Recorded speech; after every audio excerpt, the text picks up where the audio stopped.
내일이면 윤석열 대통령에 대한 탄핵안이 다시 표결에 붙여집니다. 여당에서 더 많은 이탈표가 나오고 있어 지난주와는 다른 결과가 예상이 되는데요.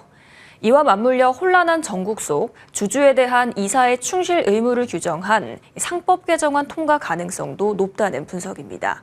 취재기자와 함께 자세한 이야기 나눠보겠습니다. 이번호 김현정 기자 나왔습니다. 어서 오세요. 탄핵안 투표가 다시 국회 본회의에 올라왔습니다. 먼저 이원호 기자, 이번에는 가결 가능성이 높다고요? 국민의힘에서 8명만 이탈하면 탄핵안은 통과됩니다. 현재까지 공개적으로 탄핵 찬성 의사를 밝힌 여당 의원 수가 7명인데요. 탄핵안 표결은 무기명으로 진행되기 때문에 지난주처럼 여당에서 단체로 불참하지 않는 한 이번에는 탄핵안 통과가 유력해 보입니다. 한국갤럽이 지난 10일부터 12일까지 유권자 1000여 명을 대상으로 조사한 결과 응답자의 75%가 탄핵에 찬성한다고 답했습니다. 21%는 반대했고 4%는 의견을 유보했습니다.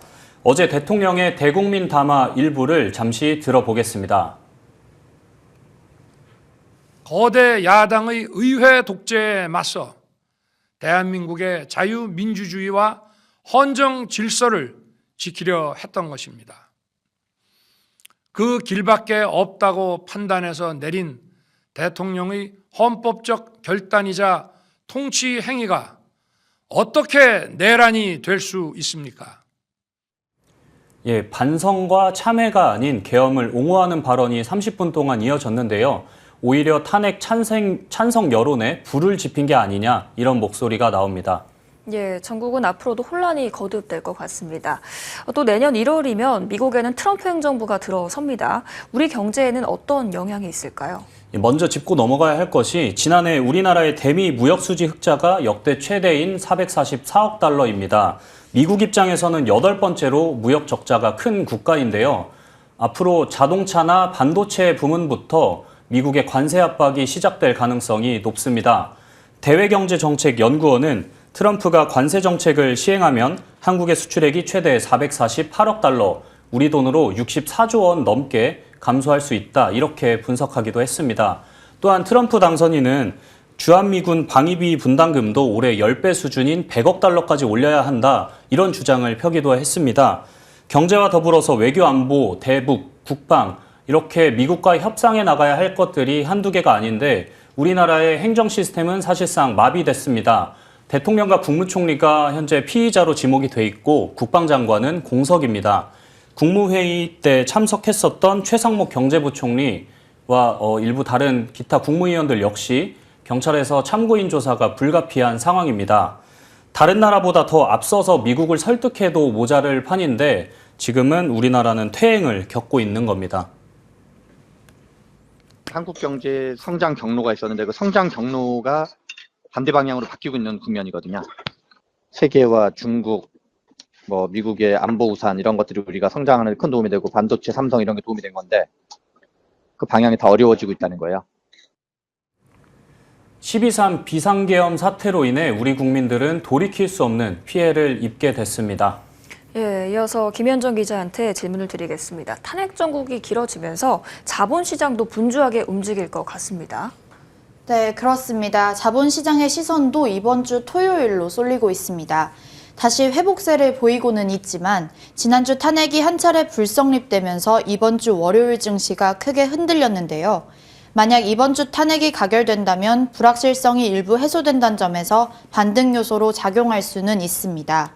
시장이 악재로 여겼던 금융투자소득세는 폐지 법안이 이번 주 화요일 국회 본회의를 통과했습니다. 탄핵 정국 후 주요 자본시장 현안이 밀려날 수 있다는 불안감을 해소하기 위해 빠르게 처리된 것으로 분석됩니다. 또 자본시장 주요 정책 중에는 상법 개정안도 있었습니다. 현재 어떻게 진행되고 있습니까? 네, 상법 개정안은 민주당이 자본시장 TF를 꾸리고 연내 통과 의지를 강하게 드러낸 법안입니다. 개정안의 골자는 이사 충실 의무 대상을 기존 회사에서 주주까지 확대하겠다는 겁니다. 결과적으로 무산됐지만 두산 사업구조 개편 같은 이런 일들이 있으면서 소수 주주들이 계속 피해를 보고 있잖아요. 우리나라가 갖고 있었던 기업 구조의 지배 구조의 어떤 문제점들 이런 것들 좀 개선하기 위한 여러 가지 고민 중에 하나다라고. 여기에 최근 민주당에서는 세부적인 내용이 추가된 법안이 발의됐습니다. 현행 상법은 대규모 상장사의 경우 주주총회에서 감사위원을 선출할 때 최대 주주 의결권을 3%로 제한하고 있는데 이를 확대하겠다는 겁니다. 상법 개정안에 꾸준히 반대해온 재계 측은 3% 룰을 두고 과도한 개인 재산권 침해라고 비판했습니다. 대주주의 의결권을 인정해 주지 말자 라는 거라서 이거는 사실 말이 안 되는 사실 주장인 거죠. 3% 의결권 제한한다고 하는 것이 되게 이제 헌법하고 위배되냐 안 되냐라는 어떤 경로를 통해 가지고 사실은 이 정도까지만 그냥 최소한으로 보장해주자 라고 해서 도입이 된 건데, 이에 민주당 측은 구체적인 내용은 논의가 필요한 상황이라고 일축했습니다. 당 차원에서 의사결정한 거는 충실 의무의 대상에 이제 주주를 좀 포함시키는 것 정도까지가 현재 합의된 내용이고요. 제가 이제 추가로 발의한 3% 룰 같은 경우는 아직 논의 중인 거예요. 다만 정부와 여당은 최근 상법이 아닌 자본시장법 개정을 통해 주주를 보호해야 된다는 입장을 보이고 있는데요. 적용 대상을 상장사로 한정해 중소, 중견기업 등에 끼칠 부정적 영향을 최소화하려는 게 목적입니다. 예, 이렇게 재개 반대가 거센 상황인데 야당의 의석수가 상당한 만큼 통과 가능성이 높다고요? 네, 탄핵 표결 결과를 지켜봐야겠지만 민주당은 산적한 입법 과제에 다시 속도를 낼 전망입니다. 이에 따라 상법 개정안 역시 통과에 무게가 실리는 모습인데요. 원래 민주당은 상법을 두고 재개와 토론회를 열 계획이었으나 바로 전날 비상계엄 사태가 발생되면서 취소한 바 있습니다. 민주당 측은 다음 주 재개와 구체적인 일정을 협의해 추후 토론회를 다시 진행할 예정입니다. 예, 내일 탄핵안 표결 결과와 또 앞으로 있을 상법 개정안 논의가 어떻게 진행될지도 지켜봐야겠습니다. 오늘 두 분 말씀 잘 들었습니다.